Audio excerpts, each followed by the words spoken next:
지난주 예배의 질서에 이어 오늘은 은사의 질서라는 제목으로 하나님의 귀한 말씀을 나누도록 하겠습니다. 세상에서는 질서를 강조하려면 때로 호소보다는 채찍을 사용할 때도 있습니다. 가령 강경 데모대가 자신들의 주장을 앞세워 사회 질서, 법, 질서를 파괴하면 정부는 강경 진압으로 맞서는 것과 같습니다. 그러다 보면 질서를 지키기 위해 어쩔 수 없이 상처를 입는 사람들도 있습니다. 세상은 질서 확립을 위해 법을 중요하게 사용합니다. 이에 반대로 교회는 질서의 유지가 필요할 때 덕을 사용합니다. 하나님 말씀은 누군가의 상처를 확대시키려는 것이 아니라 아픈 상처를 치료하고 보듬기 위해 존재하기 때문입니다. 상처란 교회의 질서를 유지하는 데 필요치 않은 단어입니다. 당시 고린도 교회는 다른 초대교회와 비슷한 상황들로 잘 훈련된 덕이 높은 목회자가 필요했습니다. 또한 아직 주후 얼마 되지 않아 교회의 완전한 형태를 갖춘 것도 흔치 않았습니다. 각 지역의 상황에 따라 또는 필요에 따라 교회가 여러 모습으로 예배를 드리게 되었습니다. 당연히 특정한 예배의 순서가 없었기 때문에 무질서한 예배와 때로는 잘못된 해석된 말씀을 받아들이게 되었습니다. 이는 믿음의 자녀들이 오히려 예배의 질서를 방해하는 모습으로도 비춰지기도 하였습니다. 이를 노심초사하고 있는 사도 바울은 하나님은 질서의 하나님이요 화평의 하나님이라 강조하며 교회의 질서와 덕 세우기를 가르치려 노력했습니다. 고린도 성도들에게 은사를 받으면 은사가 덕을 높일 수 있도록 교회 질서와 은사의 질서를 지키라 수차례 편지를 통해 강조하였습니다. 여기서 은사란 하나님께서 무질서했던 초대교회와 성도들에게 질서를 유지하라고 주신 선물들입니다. 본문 29절을 다시 천천히 깊이 음미해 보겠습니다. 예언자들은 두 사람이나 세 사람이 말하고 다른 사람은 판단할 것이요. 지금 예언자들, 즉 하나님의 직접 계시를 받은 자들이 한둘이 아니라는 것입니다. 직접 계시란 직통 계시하고도 그다음에 특별 계시의 일부분이기도 합니다. 말 그대로 하나님께서 누군가에게 직접적 방법을 사용하시어 당신의 뜻을 전달하는 것입니다. 당신은 교회가 올바로 확립되지 않았고 말씀을 전하는 전문적 목회자들로 존재하지 않기에 하나님께서 간접적으로 교회가 올바로 세워질 수 있도록 말씀을 예언자들을 통해 전파하셨습니다. 전달 방법은 때로는 방언으로, 형상으로, 꿈으로, 환상으로, 심지어는 하나님께서 직접 현현하시는 모든 방법을 때에 따라 환경에 따라 사용하셨습니다. 대표적인 직접 계시 방법으로 우리 성도님들이 가지고 계시는 성경입니다. 가끔씩 책꽂이에 아름답게 장식용으로만 꽂혀 있고 가끔씩 꿀잠을 잘 때 사용하는 베개로 가끔씩 무언가를 눌러놓는 용도로 사용하는 성경책을 말합니다. 직접 계시의 대표적 실 사례는 바로 예수님이셨습니다.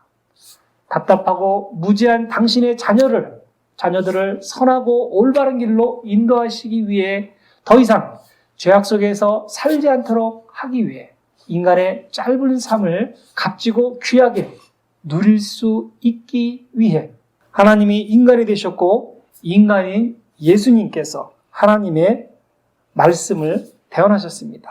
그럼에도 예수님께서 제일 우리가 필요했을 때 십자가 사건 때 우리는 예수로부터 가급적 멀리 도망하였던 사람들의 후손들이기도 합니다. 있어야 할 장소에는 멀리 도망했음에도 불구하고 우리는 하나님의 뜻을 알고 싶어 한다고 우리의 기도를 응답해 달라 떼쓰기도 하며 울부짖기도 하며 조르기도 하며 협박하기도 하는 철없는 어린아이와 같은 모습을 여전히 간직한 귀여운 모습과 악한 모습을 동시에 소유한 신앙인이기도 합니다. 필요할 때만 무릎을 꿇고 필요할 때만 하나님을 찾는 이기적 신앙을 소유한 현대 신앙인들이기도 합니다. 현재는 직접 계시를 받는 신앙인이 과거에 비해 수가 적어졌지만 본문 당시에는 여러 명이 동시에 직접 계시를 받기도 하였고 받은 계시를 예배를 통해 회중에게 전달해야 될 의무가 있었습니다. 대언의 은사를 받았다는 것은 남보다 좋은 신앙의 모습을 보였고 이를 보신 하나님께서는 기쁘신 마음으로 계속해서 이 대언자를 사용하셨을 것입니다. 그런데 인간은 지속되는 이 은사가 때로는 자신만의 특권이라 생각하는 안 좋은 습관을 가지고 있습니다. 더욱이 특권이라 생각하면 이를 권력화시키는 속성이 있다는 것입니다. 그래서 때로는 이런 말이 나옵니다. 나 아니면 이 교회는 무너진다고. 그래서 27절 말씀과 같이 한 집회에 너무 많은 사람이 예언하지 않도록 할 것과 하나씩 하도록 한 것은 질서 있게 진행하여 서로가 은혜를 받을 수 있도록 한 것입니다. 특권의식을 갖지 말고 섬기는 자세를 유지하라는 것입니다.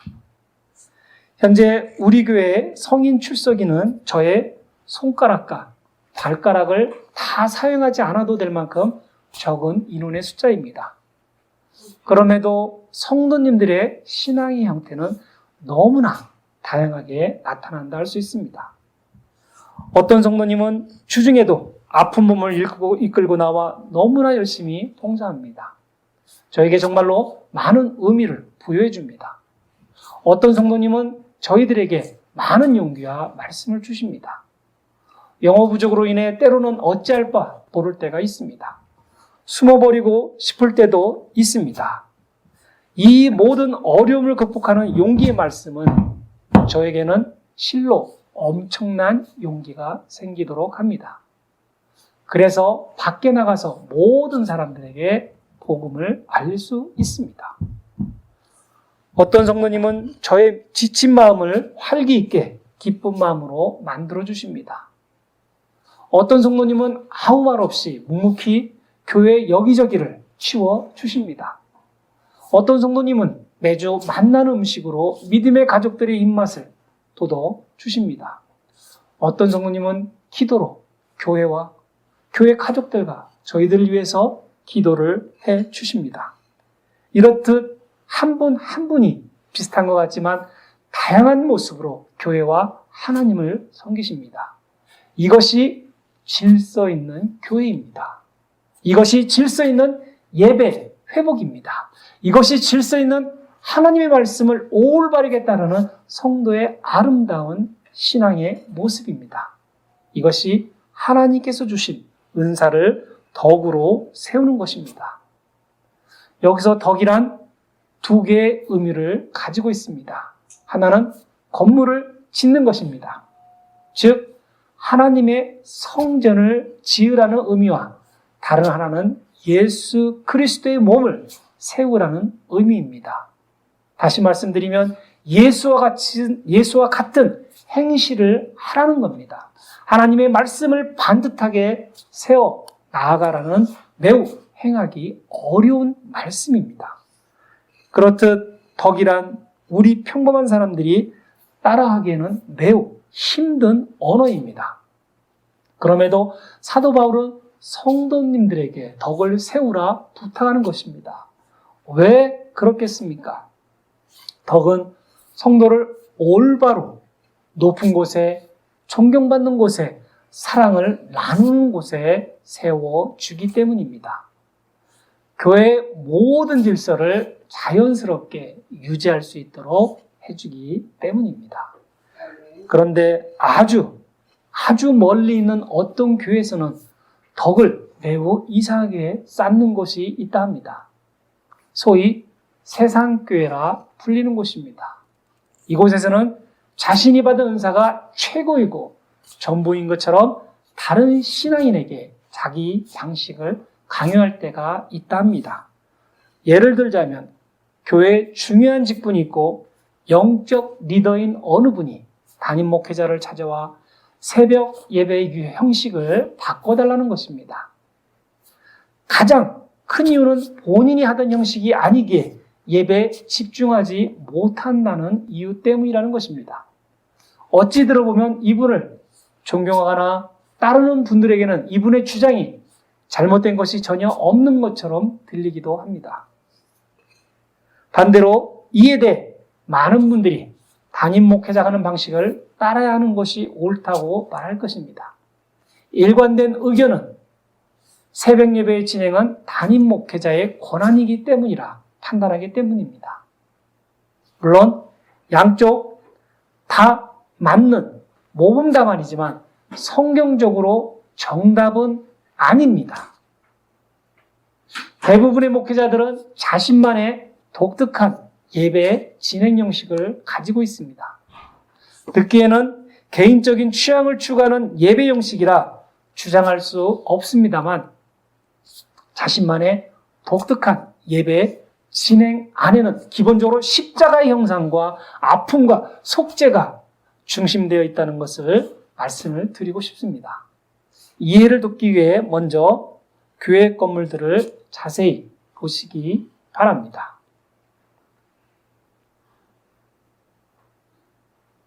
어떤 형상이 갑자기 떠오르십니까? 아마 십자가의 모습을 보실 수 있으실 겁니다. 교회를 위한 건물이 아닌 상업용 건물을 사용하는 교회들은 약간은 다르게 희미한 십자가형의 모습을 가지고 있습니다. 우리 예배당처럼 말입니다.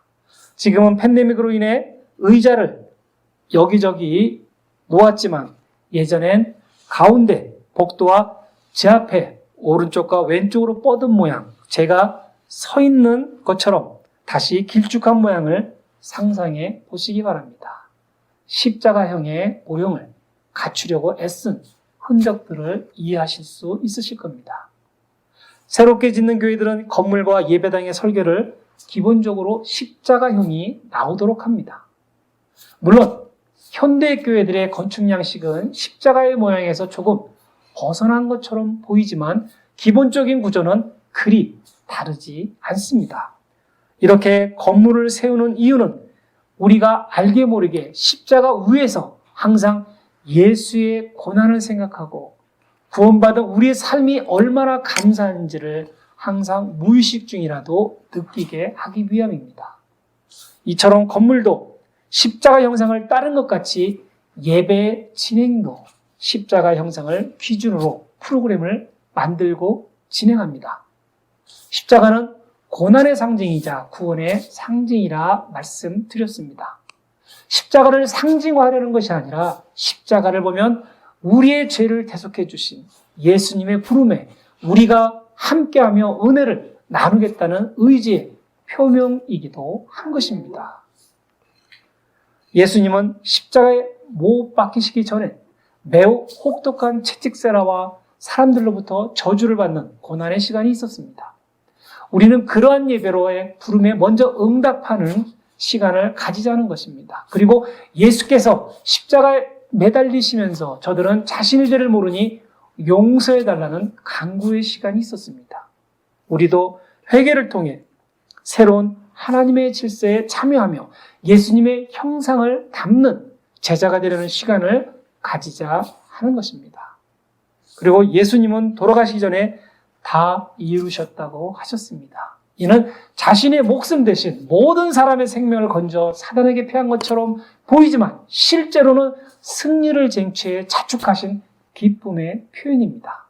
우리는 예수를 통하여 말씀으로 무장되었고 하나님의 복을 받고 세상에 당당하게 나아가 어둠의 무리인 적 그리스도에게 대항하여 승리하고 빛의 자녀들이 다시금 모여서 감사의 예배를 드리는 것에 기쁨과 소망을 가지고 참여하자는 것입니다.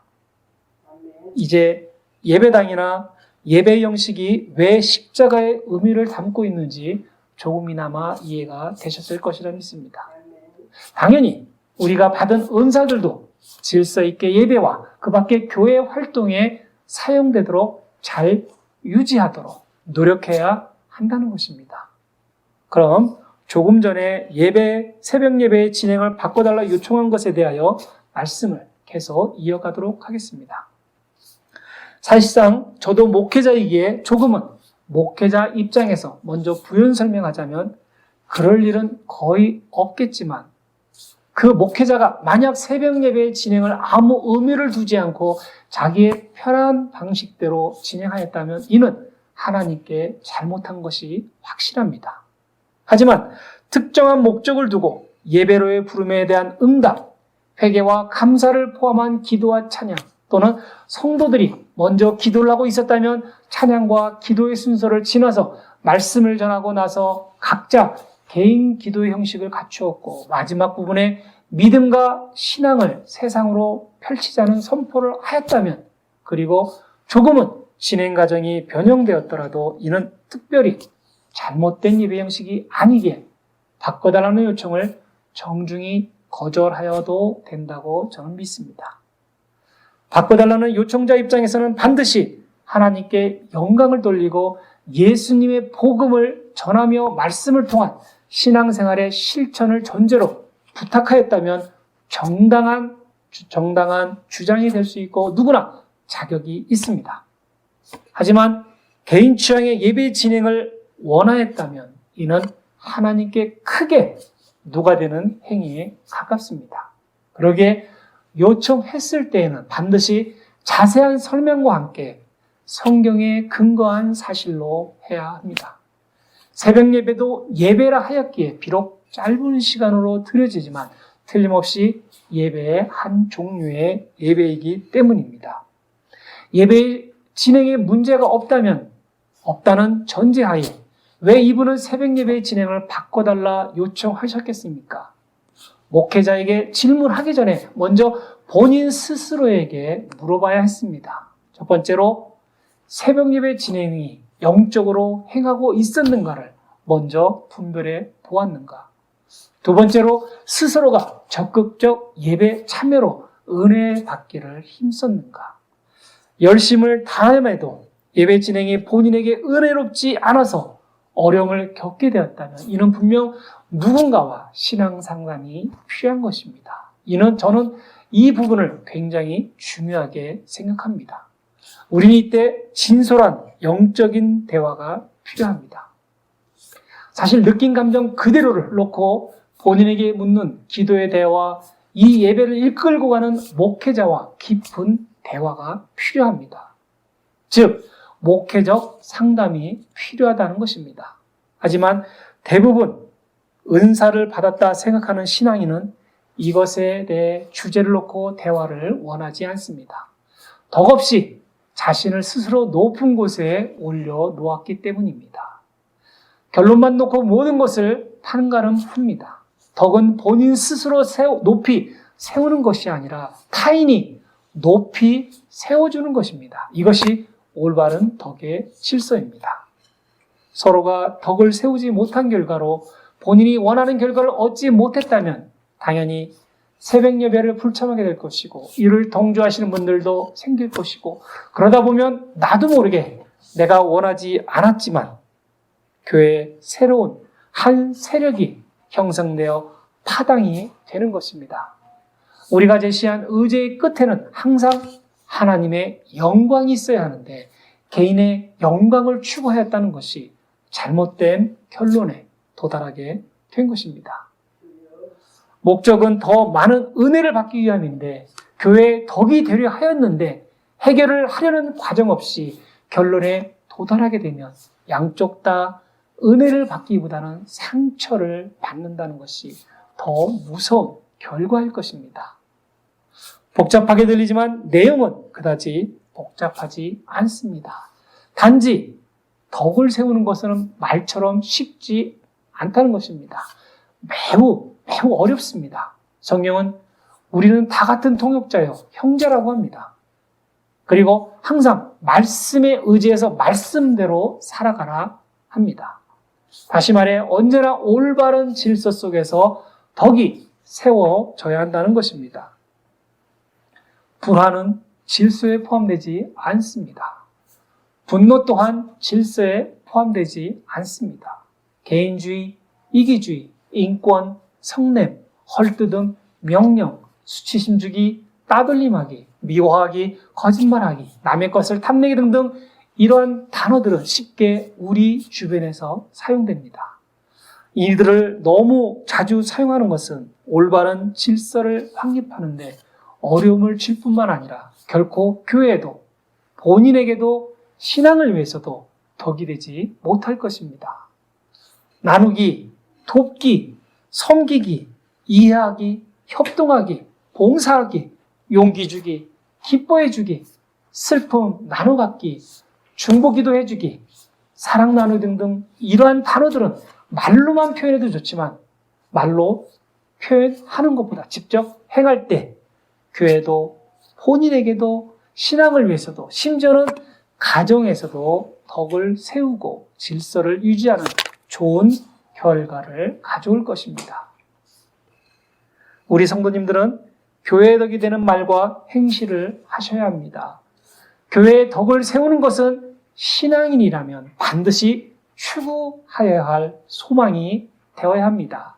로마서 14장 17절로 19절을 보시면 하나님의 나라는 먹는 것과 마시는 것이 아니요 오직 성령 안에서 의와 평강과 희락이라.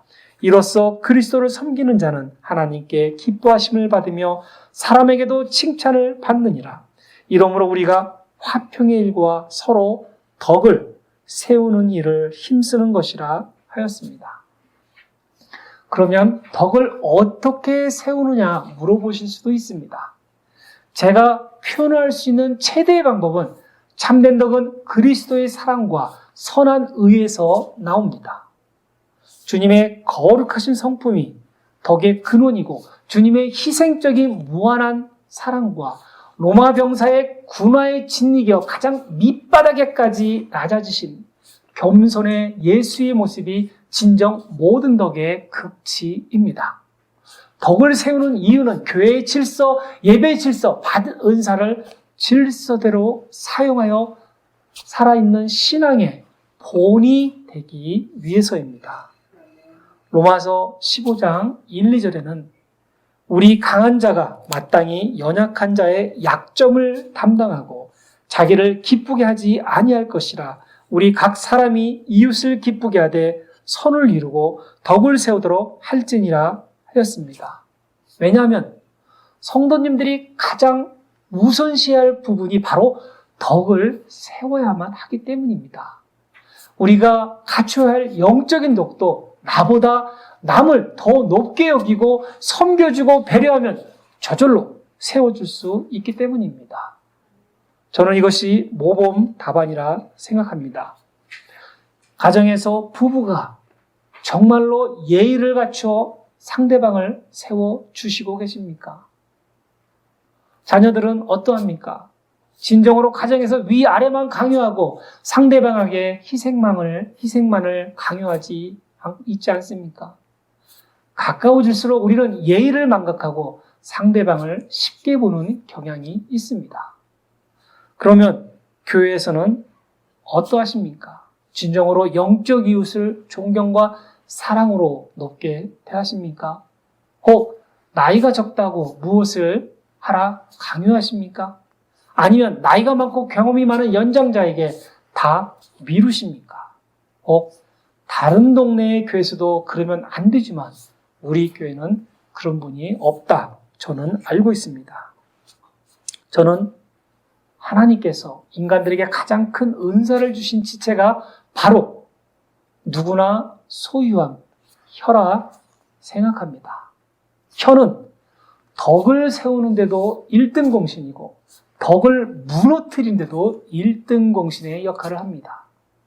나의 혀를 어떻게 사용하느냐에 따라 나의 인격을 높이기도 하고 떨어뜨리기도 하기 때문입니다. 어떤 분은 놀라울 정도로 말을 할 때마다 사랑스럽고 믿음이 가고 정이 가는 분이 있습니다. 반면에 말만 시작하면 다시는 가까이 하고 싶지 않은 사람도 있습니다. 물론 때와 장소, 상황에 따라 혀의 사용이 달라질 수도 있습니다. 하지만 결과는 그리 다르지 않습니다. 우리 모두는 칭찬보다는 흉보는 것이 더 재미있는 대화로 여깁니다.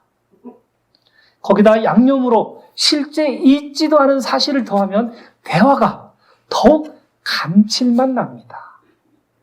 그분들의 대화를 듣다 보면 대화의 주인공은 더 이상 이 세상에 살 가치가 없는 파렴치한이 되어 있습니다. 사실을 놓고 대화하는 것보다 허와 실에 대해서만 대화를 나누기 때문입니다. 야고보서 3장 2절에 이런 말씀이 있습니다. 우리가 다 많은 것에서 실족하느니 만일 어떤 사람이 말에서 실족하지 아니하면 바로 그 사람은 완전한 사람이요 능히 온몸도 제어하는 사람이라. 말에서 진실하고 덕이 있으면 그는 현명하고 온유한 사람이라 합니다. 그러나 말에 덕이 없으면 경솔하고 박덕한 사람이라 불립니다. 성도는 말에 덕이 있어야 합니다. 그래야 성도라 할 수 있는 것입니다. 본문에서도 이는 모두 화평케 하기 위해서라는 것입니다. 예언하는 자나 방언하는 자는 성도들의 심령을 살리고 위로하고 격려하는 말만 하여 성도들에게 하라는 것입니다. 예언하는 자나 방언하는 자들은 교회의 모든 것을 잘 살피라는 것입니다. 이것이 덕을 세우고 은사를 잘 사용하여 신앙의 깊이를 헤아리게 되고 신앙의 질서를 지켜 서로가 상처받지 않게 만드는 것입니다. 우리 성도님들은 그렇게 해오셨지만 앞으로 그렇게 더 해주실 것이라 믿습니다. 오늘은 다른 동네에 교회 말씀을 하다가 시간이 많이 흘렀습니다. 하지만 우리 동네에도 발생하지 않을 거라고는 장담하지 못합니다. 왜냐하면 세상은 어둠의 힘이 너무나 크기 때문입니다. 우리가 그들의 도구가 될 수도 있기 때문입니다. 제가 성도님들께 같이 덕을 세워나가자 조심스럽게 말씀드리면 부담이 되십니까?